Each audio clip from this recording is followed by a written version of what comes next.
அன்பான குழந்தைகளே, வணக்கம். மீண்டும் இன்றைக்கு ஒரு புதிய கதை.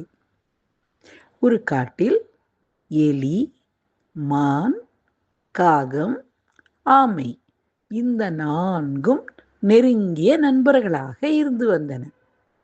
இவையெல்லாம் ஒன்று சேர்ந்து காலையில் உணவு தேட புறப்பட்டுவிடும். சாயந்திரம் 5 மணிக்கு அங்கிருந்த ஒரு பெரிய ஆலமரத்துக்கு வந்து விடுவார்கள் நண்பர்கள் எல்லோரும். தினமும் தாங்கள் சுற்றி திரிந்த வேறு வேறு ஊர்கள், அவைகளில் தாங்கள் பார்த்த நிகழ்ச்சிகள் எல்லாம் அரட்டையடித்து பரிமாறிக்கொள்வார்கள்.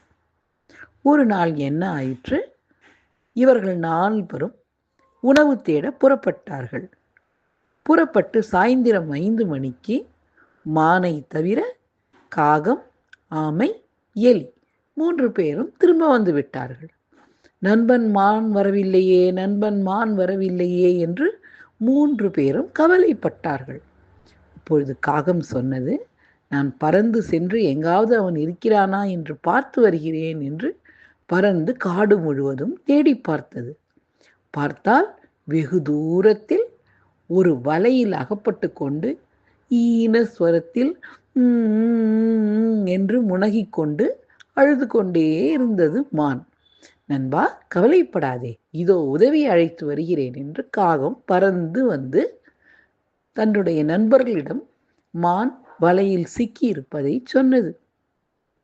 உடனே எலிக்கு ஒரு யோசனை தோன்றியது. காகம் அண்ணா, என்னை உன் முதுகில் ஏற்றிக்கொண்டு செல்கிறாயா? நான் அந்த வலையை பல்லால் கடித்துவிட்டு என்னுடைய நண்பன் மானை நான் விடுவித்து விடுகிறேன் என்று சொன்னது. ஆமாம் ஆமாம், அது சரிதான், நான் பின்னாடியே மெதுவாக வருகிறேன் என்று ஆமையும் புறப்பட்டது. காகம் முதுகில் ஏறிய எலி மானிடம் வந்து கூரிய பற்களால் அந்த மானை அமைதியாக இருக்கச் சொல்லிவிட்டு வலையை நன்றாக அறுத்து எறிந்து விட்டது. மான் தப்பித்தது. அதற்குள் மெதுவாக ஆமையும் வந்தது. நண்பர்கள் சந்தோஷப்பட்டனர். அப்பொழுது அங்கே வேடன் வரும் சத்தம் கேட்டது. இதை கண்டவுடன் ஆபத்து ஆபத்து என்று 3 நண்பர்களும் யோசித்தார்கள். அப்பொழுது ஆமை என்ன செய்தது? கவலைப்படாதீர்கள், நீங்கள் எல்லாரும் தப்பித்து செல்லுங்கள் என்று சொன்னது. ஆனால் அதற்குள் பயந்து போன காகமானது பறந்து விட்டது. மானும் துள்ளி குதித்து ஓடிவிட்டது. எலி அங்கேயே பொந்தில் ஒளிந்து கொண்டு விட்டது. ஆமைதான் பாவம் மாட்டிக்கொண்டது. அப்பொழுது வேடன் வந்து பார்த்துவிட்டு ரொம்ப கோபமாக அந்த ஆமையை பிடித்து தன் பையில் போட்டு கொண்டு விட்டான். ஐயையோ, இன்னொரு நண்பன் இந்த மாதிரி மாட்டிக்கொண்டு விட்டானே என்று மிகவும் வருத்தப்பட்டனர் நண்பர்கள் எல்லாம். அப்பொழுது மான் ஒரு ஐடியா செய்தது. நான் கொஞ்ச தூரம் ஓடிப்போய் இந்த வேடன் வரும் பாதையில் புல்லை தின்று கொண்டு நடிப்பேன். நீங்கள் எல்லோரும் பின்னாடியே வந்து விடுங்கள். புல்லை தின்னும் என்னை பார்க்க இந்த வேடன் மறுபடியும் வலையை எடுத்து வருவான். அதற்குள் பையை கீழே வைத்துவிட்டு வருவான். அதற்குள் எலி மீண்டும் பையை கடித்து ஆமையை விடுதலை செய்த வேண்டும் என்று சொன்னது. இந்த ஐடியா நன்றாக இருக்கிறதே என்று எல்லாரும் ஒத்துக்கொண்டனர். மான் வேகமாக ஓடி வேடனுக்கு முன்பு சற்று தொலைவில் புல்லை தின்று கொண்டிருந்தது. அட்ட, இங்கே மாட்டி விட்டாயா என்று வேடன் பையை கீழே போட்டுவிட்டு மானை பிடிக்க ஓடினான்.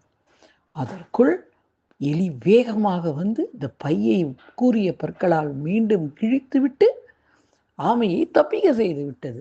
ஆமை கிடுகிடுவென்று அருகில் உள்ள புதருக்குள் சென்று தன் ஓட்டைக்குள் தலையை சுருக்கி ஓட்டுக்குள் தலையை சுருக்கி கொண்டு மறைந்து விட்டது. காகம் மரத்தின் மேல் அமர்ந்தது.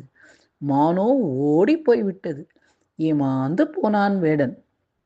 குழந்தைகளே, எதையும் யோசித்து செய்ய வேண்டும். நல்ல நண்பர்கள் இருப்பார்கள் என்றால் எந்த ஆபத்திலிருந்தும் நம்மளை காப்பாற்றி விடுவார்கள். ஒருவருக்கு ஒருவர் உதவி செய்து கொண்டு அன்பாக இருப்பதே நல்ல நட்பு. கூடா நட்புதான் கேடாய் முடியும். நல்ல நட்பு என்றைக்கும் உதவிகரமாக இருக்கும். புரிந்ததா? நண்பர்களை நாம் அருமையாக தேர்வு செய்ய தெரிந்து கொள்ள வேண்டும். வணக்கம். மறுபடியும் ஒரு சின்ன ஸ்லோகம் குழந்தைகளுக்காக.